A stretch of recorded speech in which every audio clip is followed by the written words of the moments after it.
Good morning, good afternoon, and welcome all to a conversation that is part of a report on the wireless enterprise and how the role of the enterprise is changing as wireless connectivity becomes more important, both for basic connectivity and also with IoT applications. And today with me I have Jim Allison, who is the Manager of Planning at CCJPA, which is a Capital Corridor Joint Powers Authority. And Jim, welcome for talking to us today. Thank you. Good to be here. Thanks. And first and foremost, can we tell people what CCJPA is? Yeah, it's kind of a confusing one. We are a joint powers authority, and we are comprised of transit agencies along a corridor in Northern California, basically between Sacramento and the Bay Area, Silicon Valley. And the Joint Powers Authority is this oversight entity that was formed at the state level to oversee this particular corridor.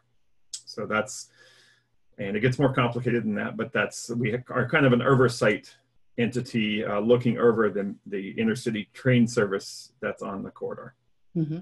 And we've been working together for so long, and I know you've been doing a whole lot of work on wireless in transportation way before there was much going on, and both on Wi-Fi and the cellular side. And so you have a unique perspective in how everything has been evolving. So can you give us some background first in terms of what it is that you've done in the last, well, over the decade now? Right. So that doesn't seem like that. Well, just yesterday, a decade ago, we were approached because of the characteristics of our network that we operate. We were serving Silicon Valley, and we just had a really good demographic on the train. So we were approached to do Wi-Fi trials on the train. And at the time, this is when we were barely into 3G. It was 2G, 3G. And the issue was, how do you get the bandwidth to the train? Because it was basically right when Wi-Fi was coming out as a standard. They saw the need for people that are kind of trapped on a train and want to be productive. And so they started with trials, and we didn't know anything about anything going on then. And we kind of said, okay, that sounds good. And then gradually these trials led to technical understanding that needed to be gained, and that rapid evolution was changing from 2G, 3G, and then 4G. And then more of it, as you know, was the business model application of this. What is the potential of this? What does it do to ridership? How do people value it? And so we really have taken that ride all the way through, looking at various different technologies along the way, some of them satellite, some of them cellular based, and others trackside, where you build your own network. And we got into the dynamics of those things, and then the business models that would drive that, the costs that would drive that, and like always the perspective of, we're trying to make the train a more attractive space for people. And our riders use the train about, they're on the train for about an hour and a half on average, some more, some less. So there's a lot of productive time there, and they were asking for Wi-Fi in the train. And gradually it's gotten better and better over time as the backhaul options have emerged. And the industry as a whole, be it bus or rail, whatever country, and all of that's evolved. And there's always, as they British like to say, horses for courses, based on what you see out there, what your characteristics are versus what your rider demographics are, or what the dynamics are just in your environment. Mm-hmm. So you offered internet access to your customers throughout the years. What do you see that is changing right now? Well, what's changing is it's more internal. The use has always been pretty much as high as it's been offered. It's all best efforts at the time you're at your particular location, getting as much bandwidth as you can from the cell card mix that we have.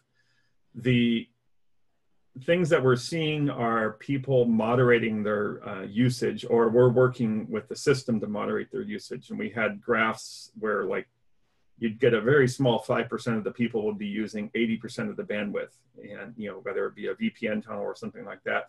So gradually we've taken steps with the vendor to even that out and give everybody a more managed experience, and putting caps on the usage, especially relating to high demand things like video streaming. So we have to, for the good of the order, cap the video streaming, or at least cap, you can watch a video for a while, but then your usage level is hit and you get pushed to the back of the line. So that's changing a bit. And so we've learned how to even out the experience, whereas before it was very, you know, how's it going to be today? A lot of variation.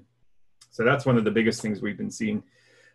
We've also been seeing just the uptake of it as a important amenity for the ridership. And that is something we learned early on with surveys, and it actually did exactly what we were hoping to. It did add ridership. It was a compelling reason to take the train, and people continue to mention it. And it's often, you know, why do I take the train? It's because I have Wi-Fi on the train. So. Yeah, and I guess that's an important one, because monetization is a major issue. And so you seem to have been able to monetize the experience without charging people directly for it.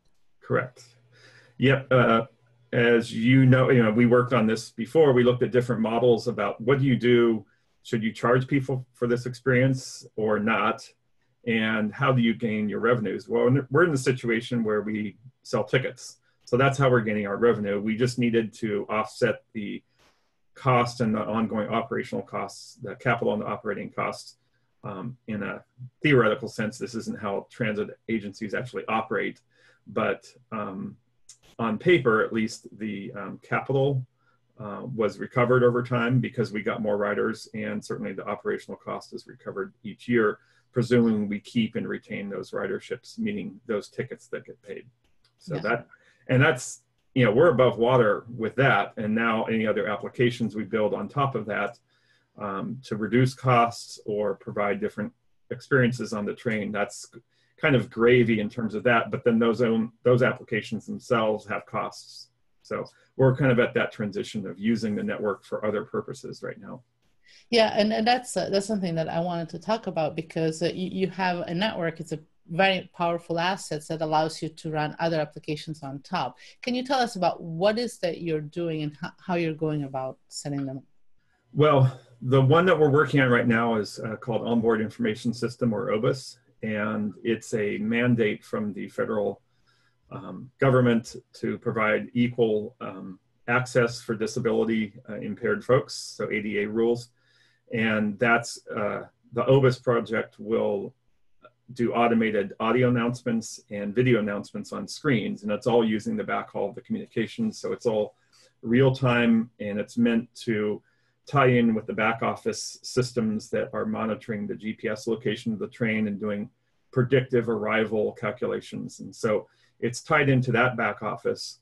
But then if there's a delay or something that happens, then the operations center that's kind of in a central area can issue commands to the right trains that are going to be affected by a delay, for instance, and then they can provide customer care as well as the conductors on the train. So it's kind of an automated process to bring all types of riders up to speed as to what's going on the service, improve the comfort, and believing that you're going to get there on time, or at least the information that you have. So it meets a mandate, but it also provides a service. And it's also, as you rotate the video screens, you're going to have the opportunity to promote other features of your service, like partnership that you go to we serve the Oakland A's, so we can do Oakland A's advertisements and things like that.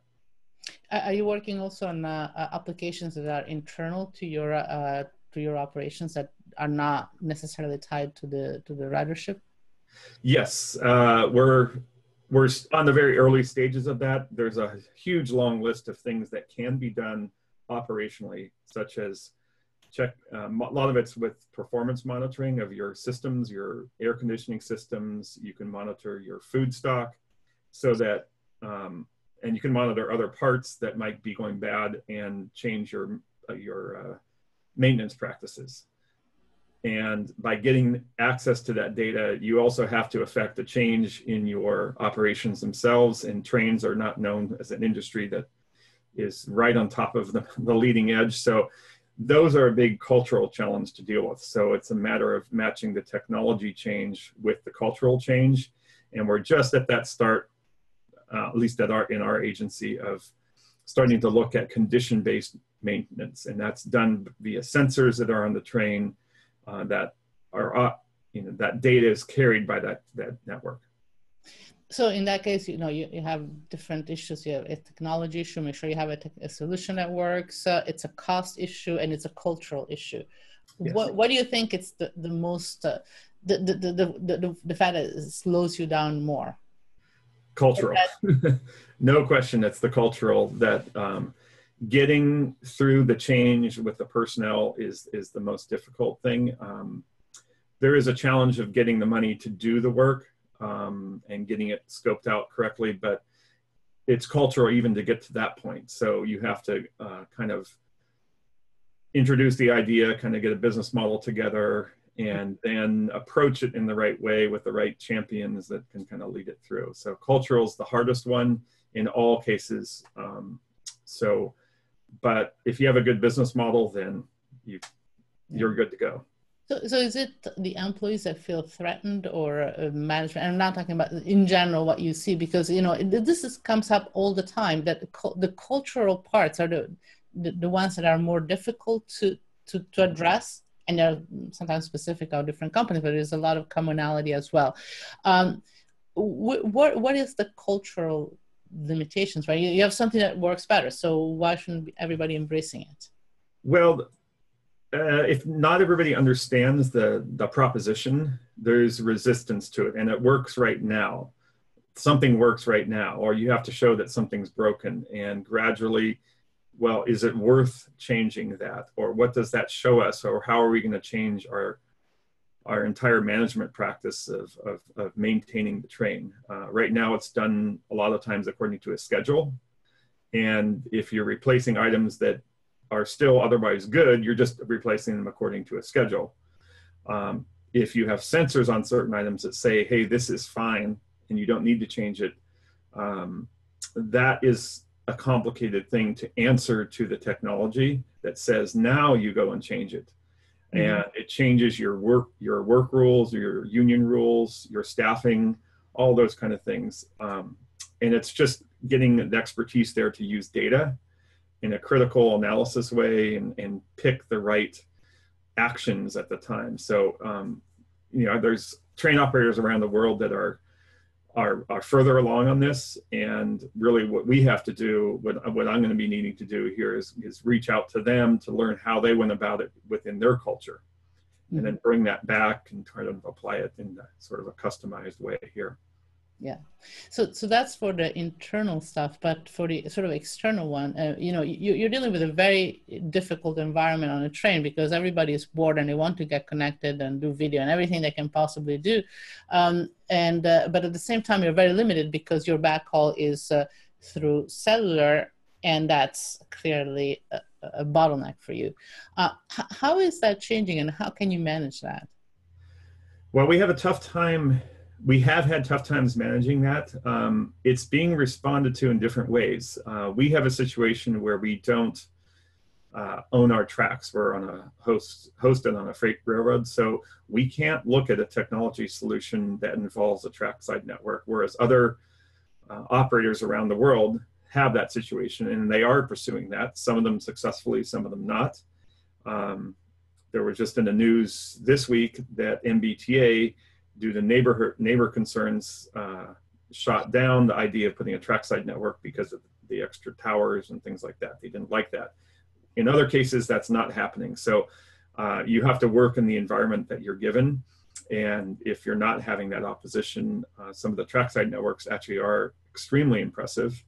Probably one of the most impressive ones is a subway system in Moscow. They've installed a trackside network there, and one of the anecdotes from that is that people go down into the subway in Moscow to download movies because it's faster than they have at home, and then they go back and watch the movies. So that just kind of tells you there's a lot of diversity, and we don't have the ability to download movies on our service because we're all backhauled by cellular. So there's a lot of differences, but in general, what we're trying to do is manage our capacity by evening out the service. And then as 5G comes along, we can swap out cards and consume the bandwidth that's available from each subscription accordingly. And it's a lot of data, believe me. I mean, you can have up to 300 people on the train.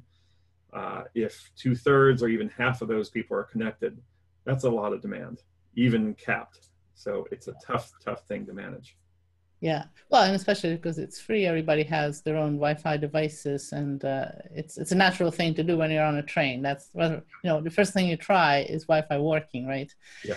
And so, what about the relationship with mobile operators, since you have to rely on them, even though it's Wi-Fi service, but you still rely on them on for the backhaul?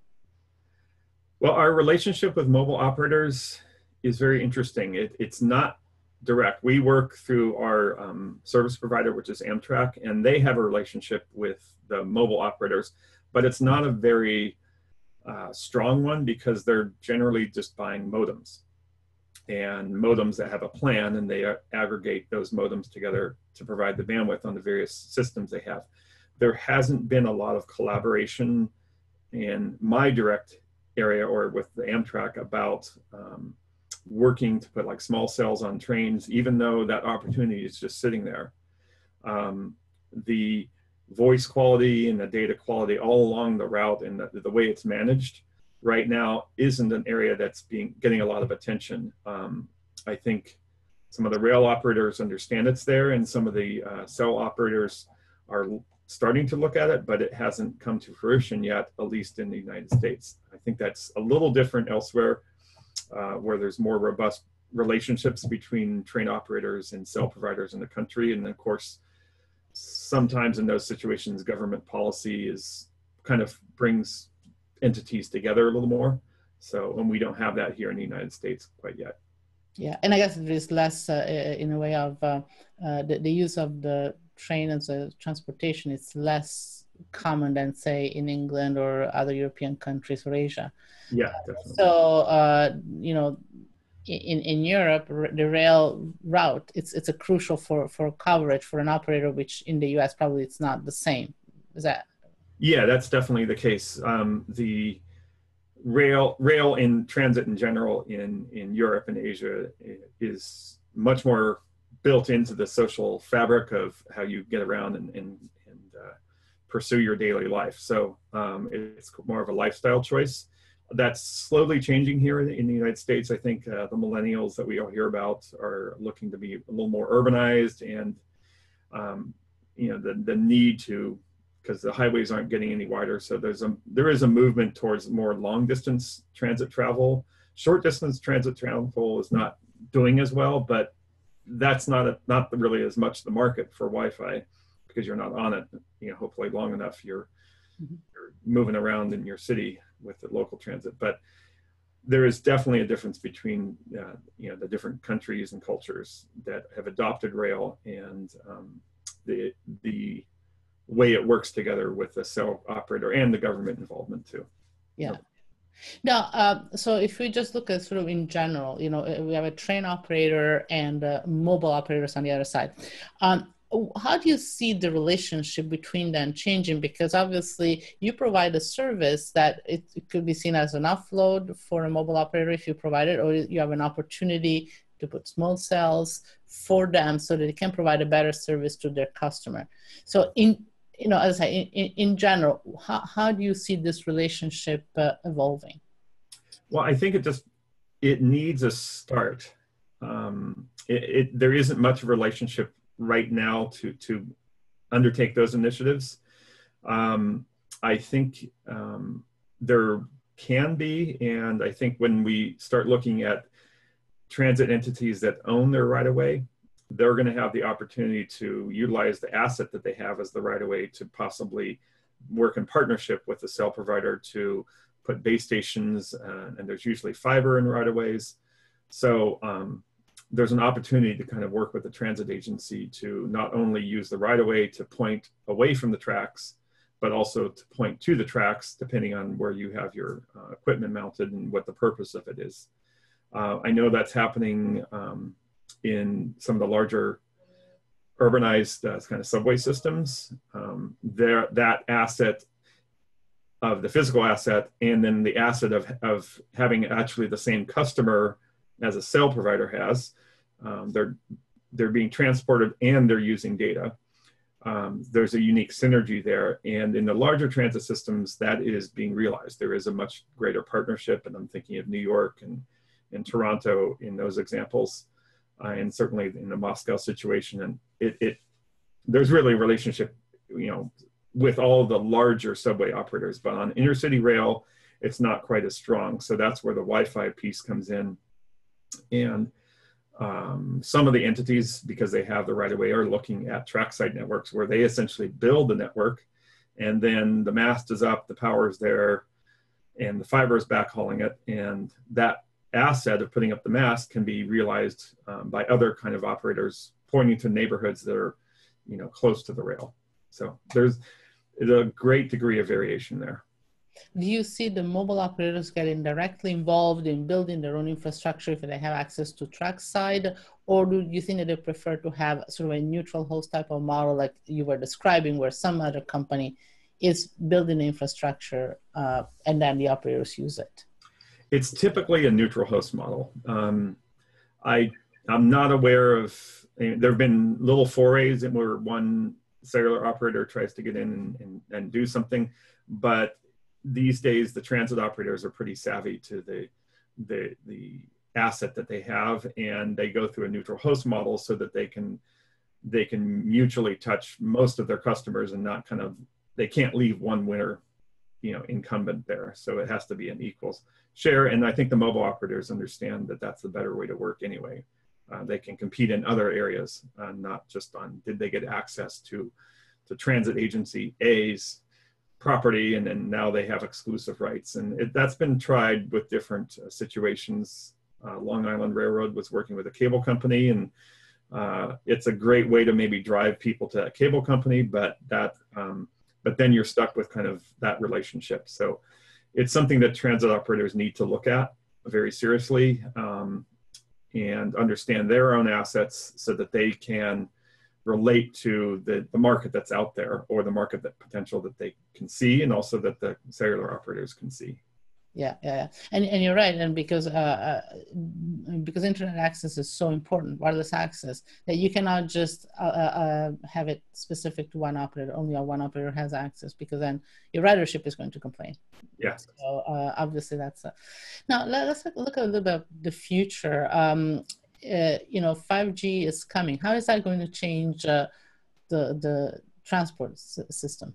It's one of the big use cases. Yeah, that is a big change. What will happen with that, as in our case, we aggregate the cellular cards that we can get a hold of. So let's say we get a bunch. We operate with 8 cellular cards right now. So a mix of cards from the different operators.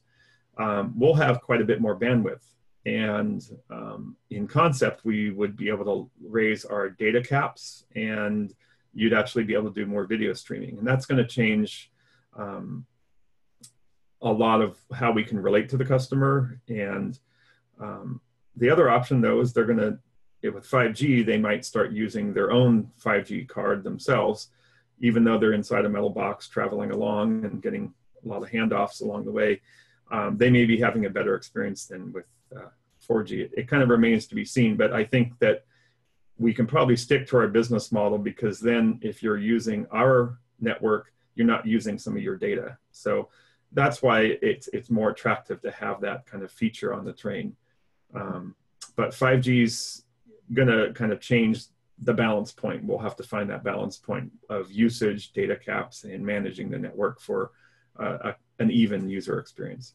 Yeah, absolutely. And you want to ensure that the user experience is even, and that you distribute the resources in a fair way, because there's always going to be more people, more demand than capacity probably on a train. So. Yeah. Okay, Jim, thank you so much for sharing your thoughts with us today. It's always a pleasure talking to you. Pleasure to talk to you. Take care. Okay, well, and thank you all for listening in. This was part of a report by Senza Fili in collaboration with RCR Wireless on the changing role of wireless in the enterprise. Thank you again.